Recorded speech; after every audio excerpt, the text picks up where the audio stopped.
Let's go ahead and pray. Lord, we thank you for just this time, and I thank you for creating us as rational human beings. We have the ability to think and to reason.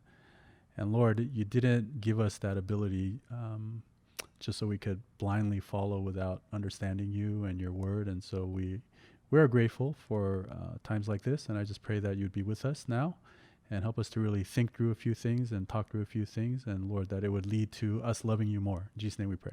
Amen. All right. So the question of can we prove that God really exists, right? It's something that is sort of based on this. Look, how can we believe in Christianity, the Bible, if we don't even know whether God is real or not, right? If God is not real, then Christianity can't be real, Bible can't be real.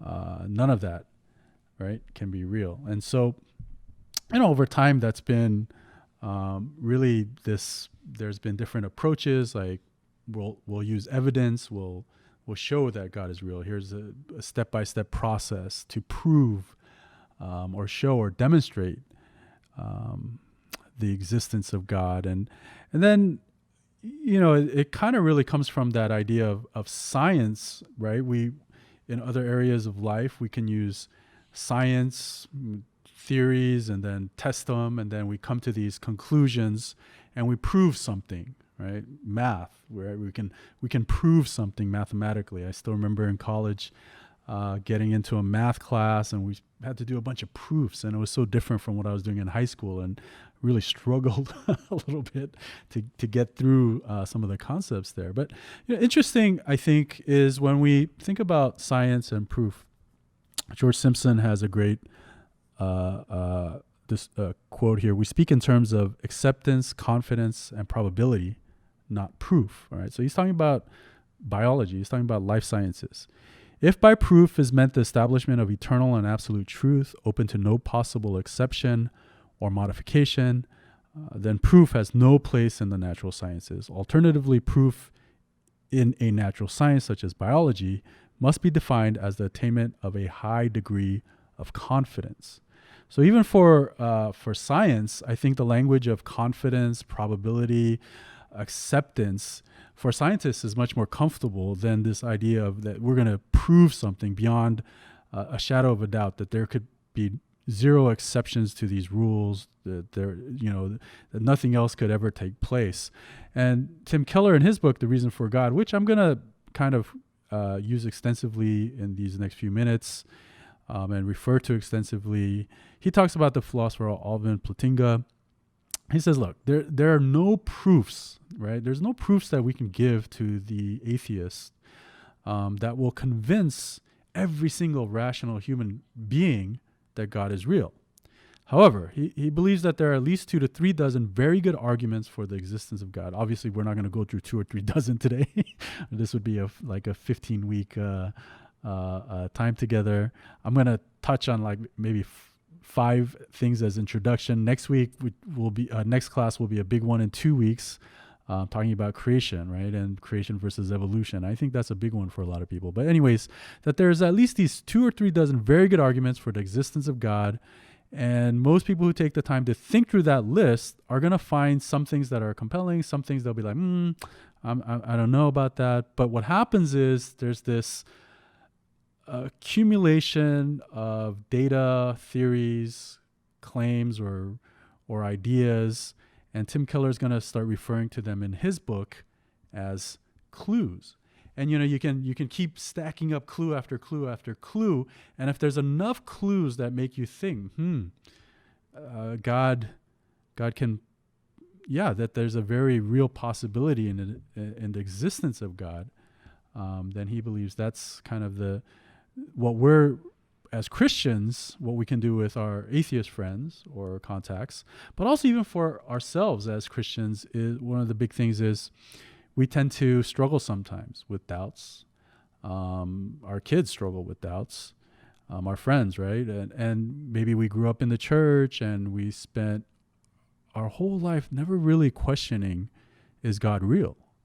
And so there are some of the things that we want to go over today. And the first one, okay, the Big Bang, all right? The Big Bang. Stephen Hawking, almost everyone now believes that the universe and time itself had a beginning at the Big Bang, all right? So, the Big Bang theory is this I don't feel like I have to go through it too much or spend too much time. Again, we'll probably delve into a little more detail when we talk about creation in our next class. But, if you are an evolutionist, then 14 billion or 15 billion or 13.8 billion years, I guess, depending on which, time frame you're going to subscribe to, there was this random event where the necessary building blocks were created.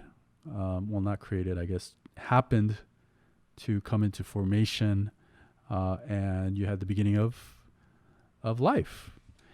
And I think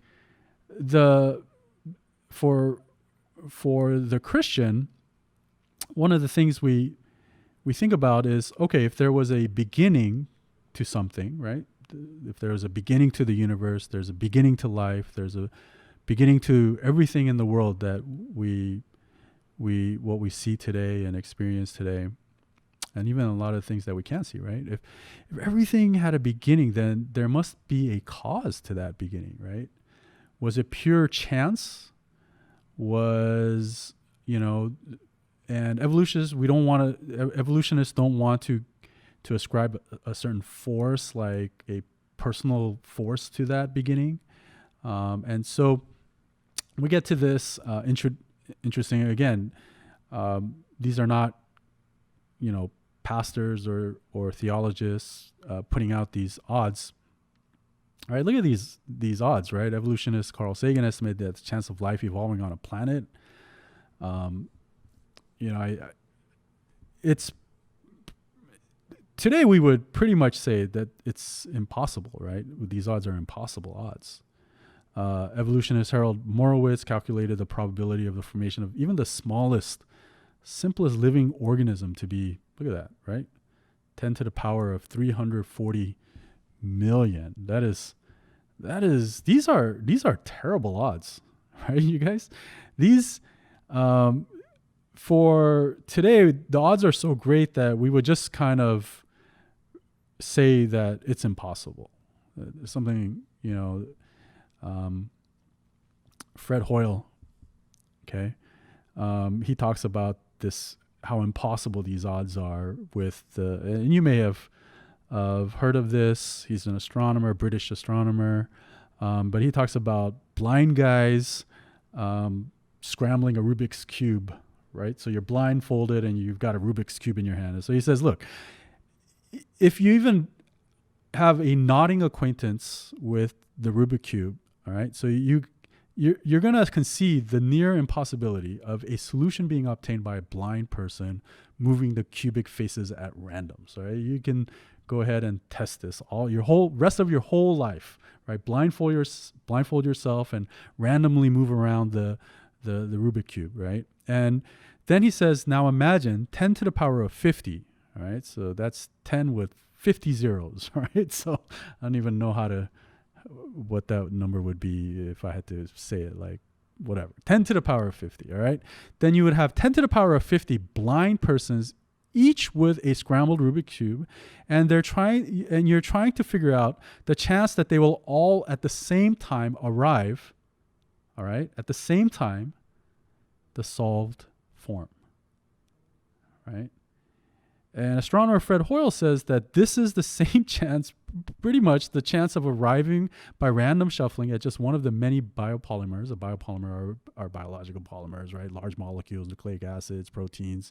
These are the building blocks upon which life depends. You can't have life without nucleic acids, proteins, large molecules, right? So the notion that not only biopolymers, but the operating program of a living cell could be arrived at by chance in a primordial organic soup here on the earth is evidently nonsense of a high order.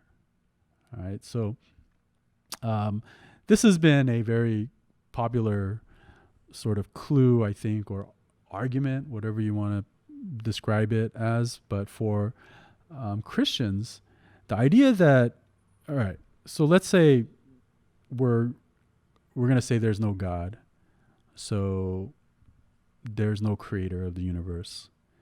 Then you're going to have to figure out, all right, so then science gives us this Big Bang theory, right? 14 billion years ago, and primordial soup. You have all these building blocks. Well, it's atheist scientists themselves that are presenting these odds of basically impossible improbabilities, right? There's no way the Big Bang theory could happen, but let's say it does. All right, so somehow you get that 10 to the power of 50 blind men doing Rubik's cubes, and they all arrive at the same solved puzzle at the same time. Now you have the basic biopolymers you need, right? Then, even if all of that had a beginning, when you look at the universe and just everything in the universe today, you could just look at the Earth. And there's this argument that's often called the fine-tuned theory. The idea is this, that you have the universe that is fine-tuned for life and human beings.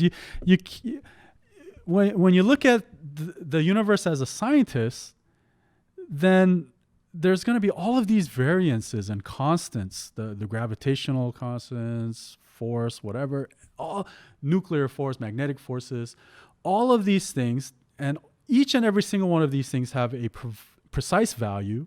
But if any of these constants are off by even 1 part in a million, right, or 1 part in a million, the universe could not have actually come to the point where we see it today. You wouldn't have this coalescing of matter. You're not going to have galaxies, stars, planets, or people.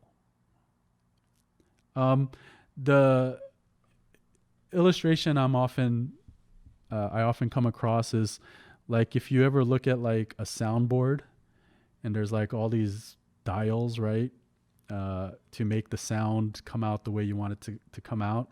Imagine just all of these dials on a board, and if each dial is off even by 1 part in a million, right? Again, these are like, that's an impossibly tiny variance in one of those dials.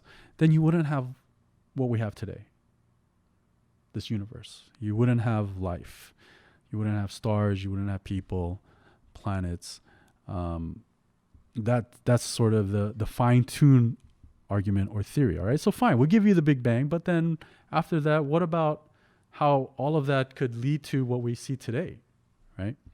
Now, there are definitely responses to fine-tuning. 2 of the very common responses are is like, hey, look, if you're saying you move one of those dials like this 1 million of a millionth, whatever, and we're not going to have life. Well, what you're doing is you're underestimating life. There's this propensity to appear for life. You could have the different laws, constants, boundaries, conditions, however you want to do. But we're making this huge assumption that somehow, it wouldn't take place. There's no way for us to test that. There's no way for us to prove that, etc. Another response to fine-tuning is,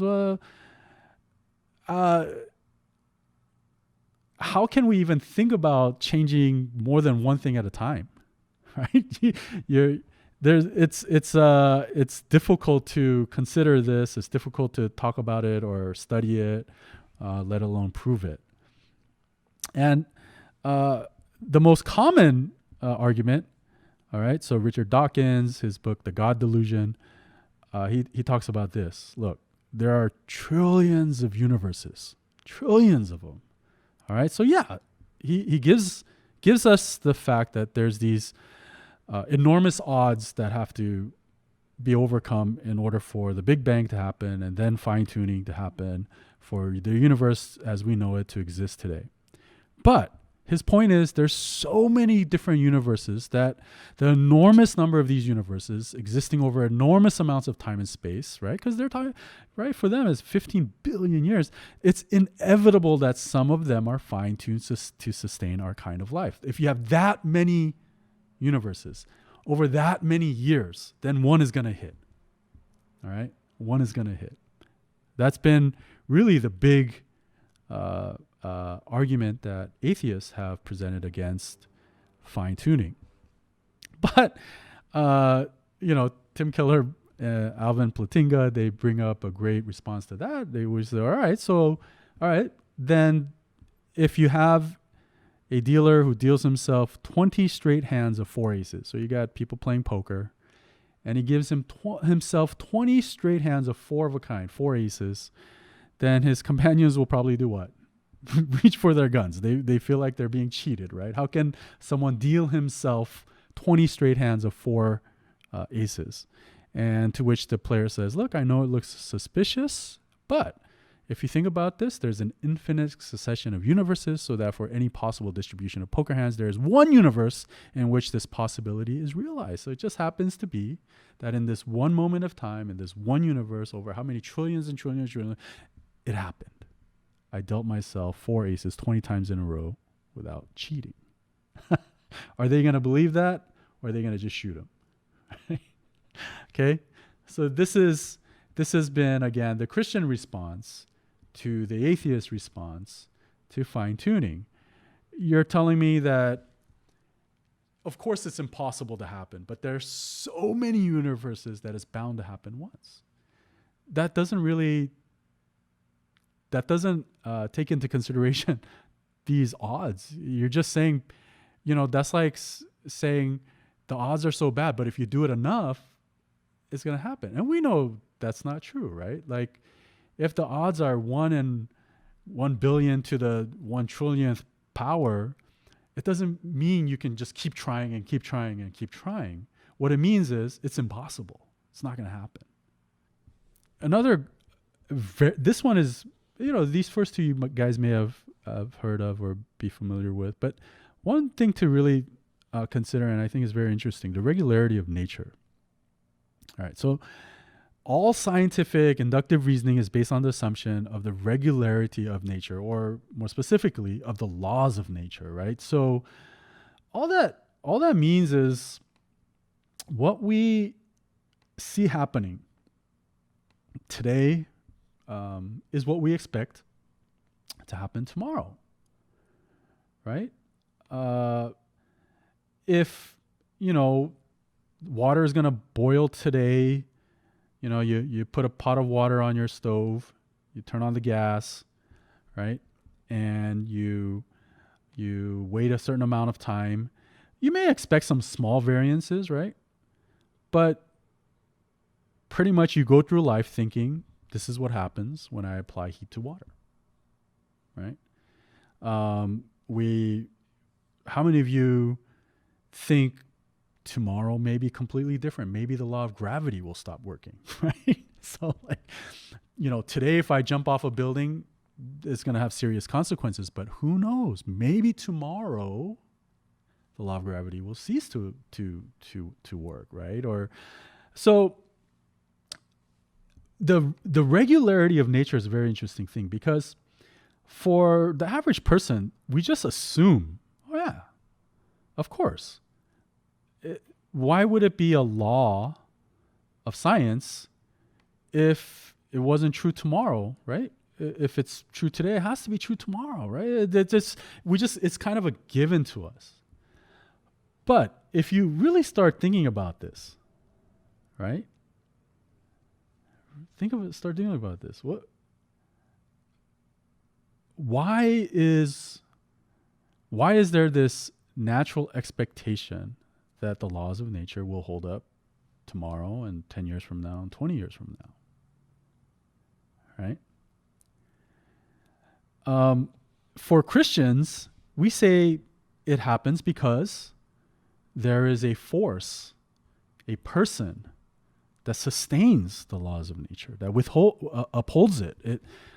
There's a sovereign, personal being watching over it.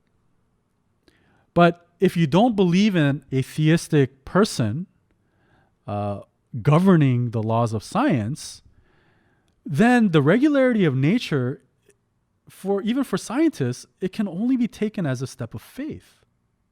Right? You have to have faith that the future will always be like the past. Right? Isn't that very interesting to think about? Right? I don't know. At least it was interesting for me. Science cannot prove the continued regularity of nature. It can only take it on faith. Why does the law of gravity never change for billions and billions and billions of years? Will the law of gravity, do you believe it will be the same? And they'll say probably, yeah, of course. The law of gravity is a law. It won't change. But the question is why? Why? What upholds that? For us, we have an easy answer. We have a God who upholds the laws of nature. For the evolutionists, the atheists, they have nothing that they can. They keep trying to say it's science, but it's that requires faith, right? It's something for them to think about. Again, these may be one of those things that someone throws out. Remember what we talked about? Out of the 2 or 3 dozen things, some of them are going to hit with some people, some are not. I think it's very interesting. This one I think is, I love this one. The clue of beauty and art. All right, the clue of beauty and art. So, all right, so up to this point, right, we can talk about science. We can talk about, and we can end up in endless conversations about science, and most of us are not actually equipped to talk about science for longer than a certain amount of time, right? Now, here's the interesting thing. If you think about nature, you think about art, you think about music, right? So, I don't know if you guys enjoy vacationing. I definitely do, and I enjoy going to the beach. Some people are people who like going on hikes in the mountains. What makes that scenery beautiful, and why do we consider it beautiful? Why do we fall in love with someone? Why do certain genres of music speak to us, or relate to us more than other genres of music, or even songs? Why is there music that we love and enjoy, and why do people cry when you see something beautiful, whether it's art, whether it's the majestic scenery of some location, or even music, right? If we have to explain everything by accidental natural forces, right? If that has to explain everything, then beauty is nothing but a neurological hardwired response to particular data, right?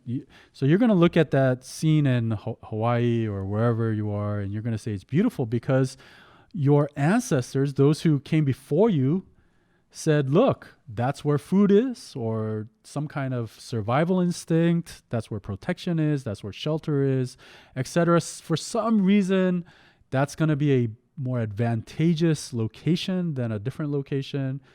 And that's why you find it beautiful. Or music, it may feel significant, but it's hard to explain via evolution why music would feel significant to you. Love, this is a great one. If love is the result of blind natural forces, then love can only be explained as a biochemical response, and it's inherited, it's passed down. But really, it's selection, natural selection, right? If someone asked me, hey, Sam, why'd you marry Susan? Right? What really attracted or drew you, or what was the reason for the chemistry between you and me and Susan? And I can't even imagine thinking or the process of thought which would say, well, she's strong, and so my natural instinct to survive has chosen her because I think my descendants will have this inherent advantage over other descendants of other couples, or even some subconscious way of thinking that. And so if you think about it, all weaknesses should eventually get weeded out. But Susan picked me despite my weaknesses, right? I didn't give her the biggest advantage, right? Especially at my college, there were tons of guys who were definitely their trajectory, right, in terms of survival or providing security and shelter. Their trajectory was much higher than mine, and yet, for whatever reason, we fell in love with each other, right? She fell in love with me, I fell in love with her, and we got married, right? And we had a daughter. So the atheist response to this argument, though, has been that beauty, love of music, desire for food, that these are all based on natural instincts, right? That there are human, scientific, biological instincts that we have that makes us desire these things. That is the explanation for all of these things. But I think that's a pretty weak argument. I just feel like it just, even by common sense, it really, even to our human experience, right, it just falls short. There's this unexplainable longing for joy, love, and fellowship, isn't there? There's an unexplainable longing for music, for art, for beauty. And anyways, time-wise, I'm going to move on here. All right, objective morality. This is a big one. This is one that's often referred to by Christians to atheists. All right. If God, it's based on this simple idea that if God doesn't exist, then you can't have objective moral values, or more importantly, objective moral obligation. Okay, so the question is not, look, you have to believe in God in order to live moral lives. No, nor is the question, can we recognize objective moral values if we don't believe in God? No. The question is this: if God doesn't exist, do objective moral values exist? Okay. John Healy, he wrote this in one of his fundraising. He was the director of Amnesty International when he wrote this. I'm writing you today because I think you share my profound belief that there are indeed some moral absolutes when it comes to torture, to government-sanctioned murder, to disappearances. There are no lesser evils. Obviously, he's coming from his perspective, his work, Amnesty International, and he says these are outrages against all of us. And what he's doing is he's appealing to this idea that no matter where you are, what country you come from, how you were raised, that there are certain things that are just wrong. There are moral absolutes. And it's not dependent on whether you were born and raised in a democracy. It doesn't matter if you were under a cruel dictatorship. It doesn't matter if you were born and raised and you never came across another human being. And so your experiences and your life and what's true to you is very different from an American living in, wherever in our country right now. That there are certain things that are absolute. Torture, that there can be no argument saying torture is good, right, or acceptable. And if that's the case, if there are moral absolutes, all right, so look, if God doesn't exist, then objective moral values do not exist. But if objective moral values do exist, all right, if moral values do exist, then there must be a personal being. God has to exist. Why? Because it's not just about moral values, all right? So the idea that you can have moral values without God has been put out there by atheists, right? You can have morality, all right? William Lane Craig, he calls it atheistic moral realism. All right, so atheist moral realists, atheistic moral realists, I guess we could call them, according to Craig, would say that, oh no, look, moral values do exist. But again, we can't explain those values by evolution, nor can we say it's dependent on human opinion, because if you say it's dependent on human opinion, then you can't have absolute moral values, right? But the atheistic moral realists would say, however, those moral values do not come from a personal God, right? It's just they exist. They exist, but they have no further foundations, right? So, William Craig kind of finds that ludicrous, that it's kind of like, he says, it's like having your cake and eating it too, right? You can't just say, well, they exist, but God doesn't exist. You can't say science or can't explain it, but they exist. They're just there. He says you have to have some kind of explanation for the existence of moral values. But I think it gets even more interesting if you think about this. All right, look, let's say, for example, there's a moral value such as justice or mercy. And even if we're a moral realist, all right, an atheistic moral realist, then we say, all right, look, justice could exist, but it doesn't mean it came from God. It doesn't mean it had to come from science. But the question then that we could raise is, but why would we have any obligation to moral values? All right, Richard Taylor, he's an ethicist. A duty is something that is owed, but something can be owed only to some person or persons. There can be no such thing as duty in isolation. All right.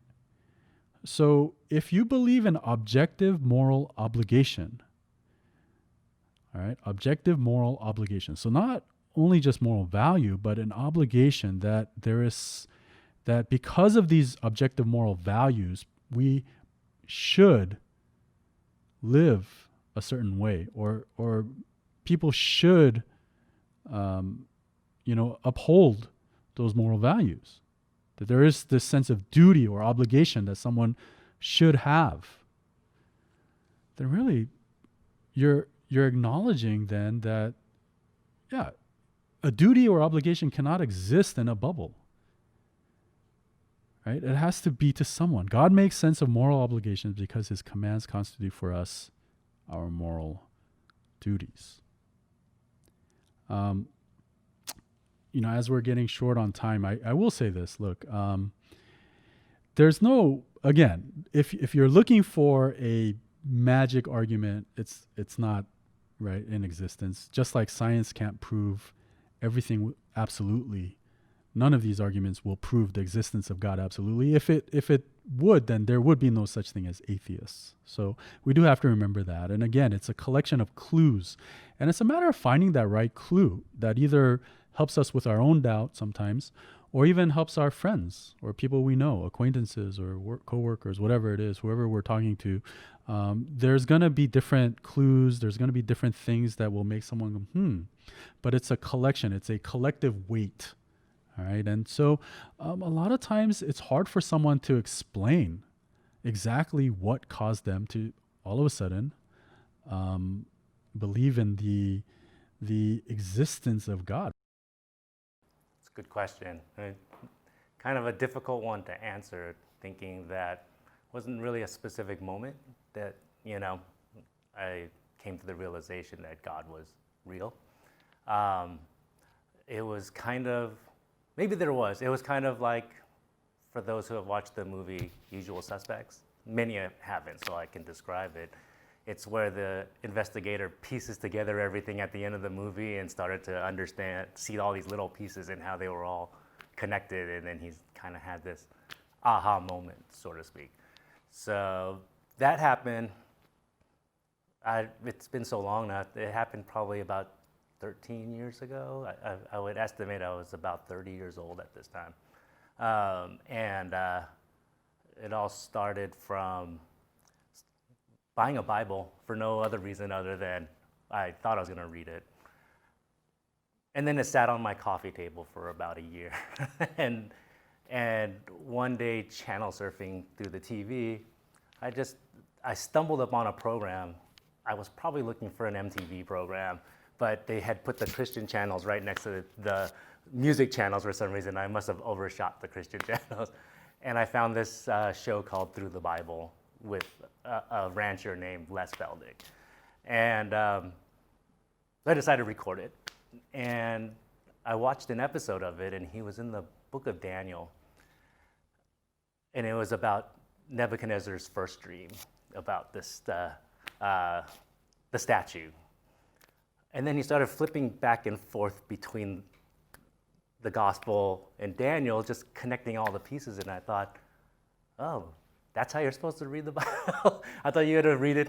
I couldn't tell you how many times I've probably started at Genesis 1:1 and stopped by Genesis 3 after the lineage, stuff. And so that fascinated me. And he also was the first to kind of bring forth the knowledge of salvation by faith.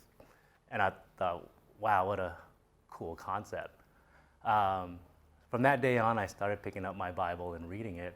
And it was like a whole world being opened up to me. Just following him, having a guide to kind of teach you how to read the Bible instead of trying to do this by yourself. And for a knowledge geek like me, I mean, it was much more fruitful than I have ever imagined. It was just kind of this book that kept on giving. Then I started to think about all of the times I've encountered Christians in my life that I thought nothing of. I can specifically recall in jury duty when we actually had to go sit in jury duty. I was sitting next to some random guy, and he randomly asked me if I believed in Jesus, and I said no. I might one day, but just at that time. And I think I was telling him something about, I'm waiting till I'm ready, and he had said something like, you don't have to be ready, he's a sinner, that we're all sinners, it's like, it's not about being ready. And I think that's about all I got from the conversation, because I really didn't remember him for years later. It was just a glancing conversation. Another one was with a Nigerian guy that was in college, and we were between classes and just talking about random stuff and, I think philosophy, and started talking about his Christian philosophy. And I thought, that's kind of cool. But, at that time, I felt Christianity was a piece of a bigger puzzle where Buddhism can come in. Like all the religions told a bigger story, and Christianity is just one piece of the story. So I was fascinated. I left that conversation, not really with my mind changed. And, I had a friend in high school that, converted in the midst of us doing bad things, and just one day said, I'm a Christian, and we all kind of laughed at him. But, something about those days when he would try to talk to us about what we were doing and we didn't want to listen, it just stuck in my head. So it was that point where I'm reading the Bible and just remembering all of these things, and I'm like, this isn't chance. This isn't something that happened by accident.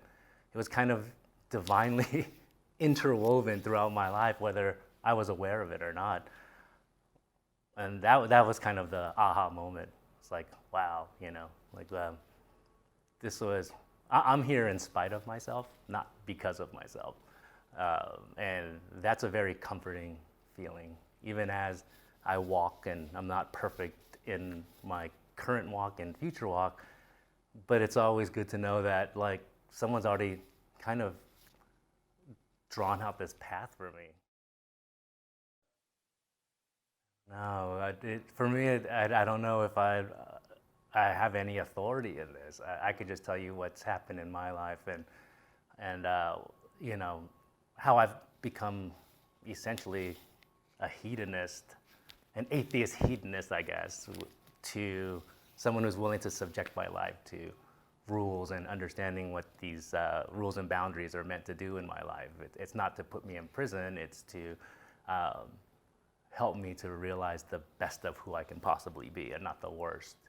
So I would say if people have that sense that God is somewhere in there, but haven't fully made the leap out there, Um, I don't know, find a good Bible study or just someone that like you guys can just talk about the Bible with. And by the way, this is hard. It's hard for me to do that with my own wife, right? Just so maybe that might not be the best the best one at first, and we're getting better at that now. But in the beginning, I think she was kind of taken back by the fact that I was a Christian, and she had grown up in a church. So I think the transformation was so drastic that even she didn't believe it at first. Right? So I don't know. I think that if you just feel like there's something working in your life that's bigger than you, that moment will come and hit you like a ton of bricks, you know. He had trouble pointing to any one particular thing. It was very interesting to hear that, and it wasn't like I was trying to steer him to say that. Literally, he was saying it was all these collection of things, and for him, it was a lot of looking at his life, things that happened in his life. It was people in his life. It was at the same time going through the Bible and having a mentor, someone who led him through that Bible, and that collection of things. Led him to believing in God. He called it a sudden aha moment. Interesting. The Gospel Coalition put out a little podcast, and again, I'm not gonna try to show it here because on the video I'll try to see if I can put a link to it or something. But really, the whole point of that podcast is what is the number one factor. The number one factor in someone going over from atheism into theism, the number one factor, is it proofs? Is it evidence? Is it arguments? According to that podcast, they said the number one determining factor is community. Community. So, I thought it was a great point. He was saying that, look, I could be the most brilliant theologian, philosopher in the world and try to explain to someone all of these theories and proofs and arguments or clues, whatever you want to call it. But he said what it's going to come down to is his community.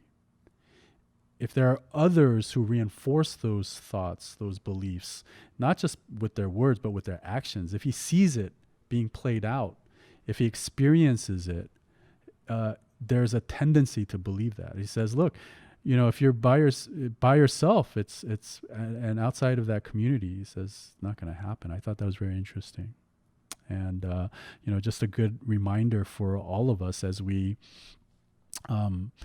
think about these things, even for ourselves. Right, when we struggle with doubts, I think there is that cutoff from the church sometimes, or cutoff from that community. There's an absence of good conversations and prayer and studies together. Devotion time together, a lot of times that help us, that cause us to kind of go that way. I'm going to share just two resources today. I kind of wanted to keep it short in terms of, instead of giving like 4 or 5 books. Look, The Reason for God by Tim Keller, excellent resource for apologetics or even for your own doubts.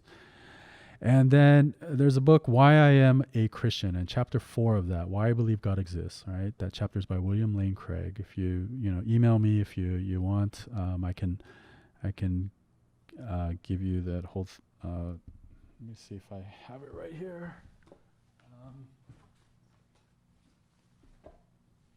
It's Why I Am a Christian, Norman Geisler, edited by Norman Geisler, Paul Hoffman. All right, Leading Thinkers Explain Why They Believe.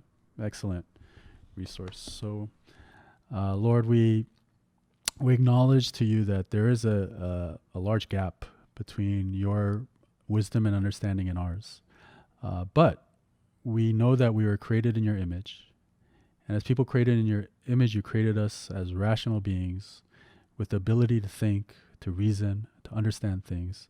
And we also thank you for revealing things to us through your word, as also through creation. And really, I guess the question is, will we keep pursuing you and keep challenging ourselves and keep trying to understand things, or will we simply deny things? And Lord, I thank you for my brothers and sisters, and I thank you for our church. I thank you for this time together, Lord. And we just ask that you would help us to continue to grow in understanding and love. We thank you and pray these things in Jesus' name. Amen. All right, you guys. Thank you.